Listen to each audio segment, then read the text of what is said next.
Every word that we pronounce does not disappear without a trace. It penetrates into the depths of the subconscious, and there, like a seed in fertile soil, sprouts with thoughts and actions. Our speech is not just sounds. It is the architect of our reality, which day by day builds the world in which we live. Spoken phrases and even intonations change our perception of life. All this is reflected in behavior here and now. Try not to pay attention to your sensations.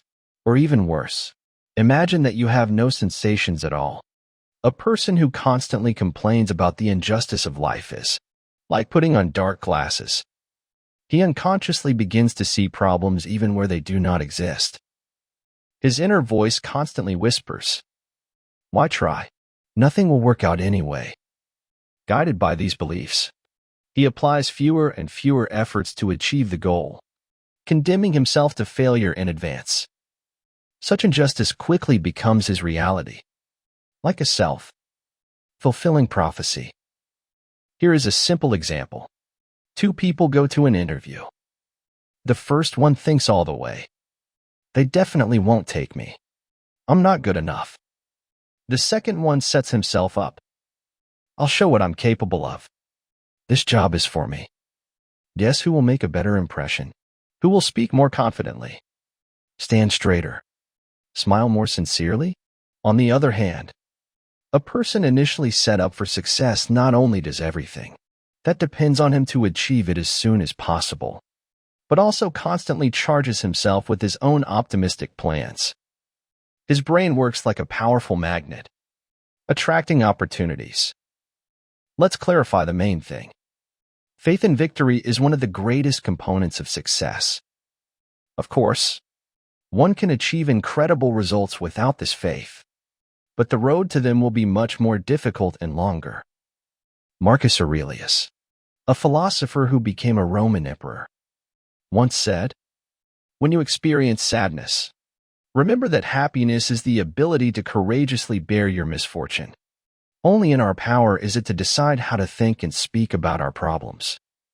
They can become an obstacle or, on the contrary, a step up. They can hold us back or bring us closer to the goal. This is like looking at a glass. One sees it half empty, another half full.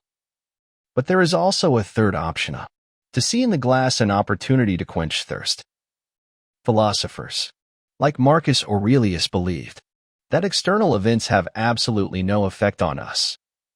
We create the world in our head. Abstract yourself from the feeling of pain, and then the pain will disappear by itself. Sounds like magic? But think. Hasn't it happened to you? You are absorbed in an interesting matter, and do not notice how your leg went numb, or your head started to hurt, and as soon as you pay attention, the discomfort immediately intensifies. Are you ready to admit that your life is as it is? Not because of the burden of circumstances, but because of heavy thoughts that pull you down? Your confidence in what you can and cannot do influences the result much more than objective reality. Take sports. Why do some athletes with the same preparation show different results?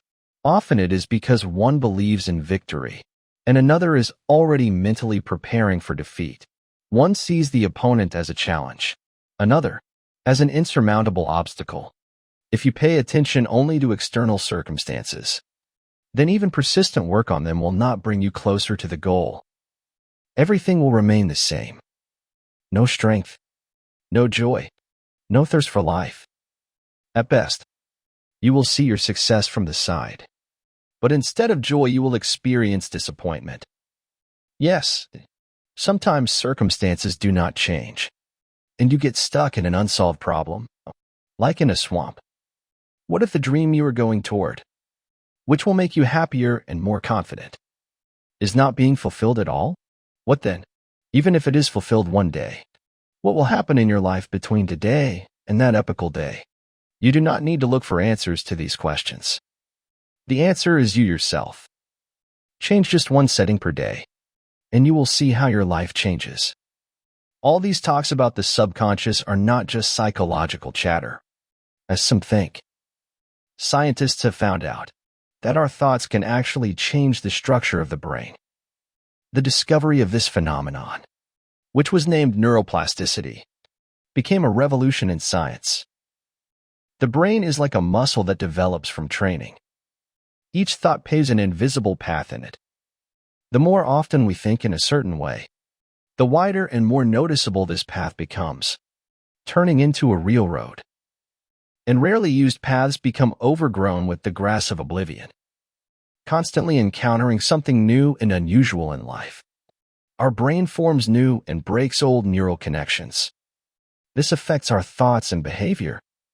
But the most pleasant thing is that in this way we can build these connections independently. We are literally architects of our own consciousness. Remember how you learned to drive a car. At first, each action required concentration. Where the pedals are, how to shift gears, where to look. But over time, all this became automatic. The brain laid neural highways. And now you can simultaneously drive a car, listen to music, and think about work. The simplest path to this is to learn to consciously converse with yourself. Converse in order to cut off everything unnecessary and take control of your life. We reinforce habits by repeating the same action and bringing it to automatism. And we can use this technique in relation to our own consciousness. Internal dialogue is like a radio station that works in your head 24 hours a day. The question is only what program it broadcasts. If it's constant complaints and self-criticism, you are tuned to radio negative. If it's support and faith in yourself, welcome to radio success. For example, in the morning in front of the mirror instead of the usual horror, how I look, try to say, today I am ready for new opportunities. Talk to yourself with a strong and confident voice, not with a whisper of uncertainty, but with the voice of a leader. You won't believe it, but this is where global changes begin. This is more than just positive thoughts. This is direct influence on the structure of the brain. Every word, every phrase is a brick in the foundation of your new reality. We can set the direction of emotions by controlling our own thoughts. For this, we need to meaningfully select words that we use in everyday speech. Words are not just sounds. They are spells that we pronounce over our own life. They will reflect your relationships to the surrounding world and readiness to change. For the beginning, you need to make a decision to speak in a pleasant manner, using as few so-called harmful words as possible. What are these words? Can't, won't work, always, never, terrible, nightmare. These are verbal viruses that infect your thinking. Replace problem with task, failure with experience, obstacle with challenge. Instead of I am stressed, say I am mobilized. Having learned to outline difficulties in bright colors, we begin to look at them from a different angle and interact with the world differently. This is like changing lenses in glasses. The world remains the same, but we see it completely differently. One and the same rain can be terrible bad weather or fresh air for a walk. One and the same work can be hard labor or opportunity to develop. If you are a subscriber to our channel, I am sure you have already repeatedly heard that you can create your own reality. So here it is. This is not only possible, and these are not just talks. Millions of people around the world are already doing this. And the coolest thing about this is that they are not just creating reality, but truly living in it. Remember, no matter how complex and insurmountable the circumstances may be, only you yourself influence what they will actually turn into for you. I repeat, the answer is not outside, but inside you.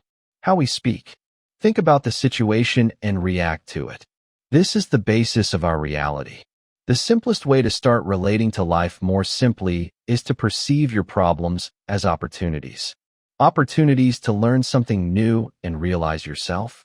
Personally, in such situations, I always become curious about what will happen next. And testing yourself in this way is much more interesting than worrying or indulging in self-pity. How can a person improve their own reality? Just by changing the internal monologue from an unhurried narrative about oneself and others to a confident performance of an experienced speaker who discards everything unnecessary and feels his strength here and now. One of the main mistakes we make at the first stage is we begin to speak about what we are going to do and who we will become in the future. But we need to act differently. Don't even begin a sentence with the words, I should. I will try. Using this construction, we subconsciously program ourselves that the event will happen anytime, but just not now. This is like a theater ticket with the inscription someday. Beautiful, but useless. Do you know why so many people don't fulfill New Year's promises? In their formulations, they use words, I'm going to, I will, I'll try, and so on. But even more often in lists for the year, we encounter words, I won't. They seem to build plans in the language of uncertainty. Here's a classic example. A person says, I will quit smoking, and not, I am a non-smoker. The first formulation creates an image of deprivation, struggle, suffering. The second, an image of a new self, free and healthy. Do you feel the difference? Oh yes. At first you are full of enthusiasm, but then you find yourself face to face with reality, and the inspiration deflates like a balloon. And here you are already standing before a huge hole that has formed in your life in place of former habits, and you don't know what to do with it. At this moment, your inner voice raises a rebellion, like a dissatisfied child. What if you set yourself a task to lose weight, but are already reaching for a tempting piece of pizza? The internal dialogue unfolds approximately like this.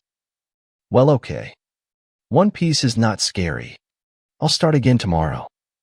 Or you are going to save money, but saw a jacket on sale without which you supposedly cannot live? This is a discount. It turns out to be savings. The inner voice convinces. Your new plans and former habits pull you in different directions, like a rope and tuck of war. How should you act in such a case? A confident inner voice appeals not to the future, but to the present moment. Now I accept, or I affirm sound much stronger and more convincing than indefinite. I will do. I am not inclined, and I will not be inclined. This is like the difference between I am going to success and I am successful. The first is a process, movement somewhere. The second is a state. This is who you are right now. One formulation becomes part of your personality.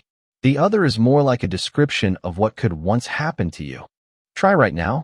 Instead of, I will be more confident, say, I am a confident person. Instead of, I will try to do sports, I lead an active lifestyle. Instead of, I will stop putting off things, I am a person of action. Do you feel how differently this sounds? How differently this feels?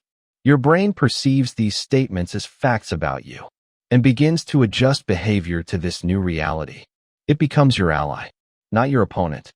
I hope these arguments convinced you to speak to yourself with a firm and confident voice, and to catch yourself in moments when you think about yourself in future tense. If you perceive this as a call to action, and not as another theory, and begin to apply this in your life right now, then you will undoubtedly experience the strongest changes that have ever happened in your life. If you have questions or suggestions, be sure to write them in the comments, and I will answer each one. And subscribing to the channel will give you the opportunity to receive new information and become a participant in this amazing transformation process.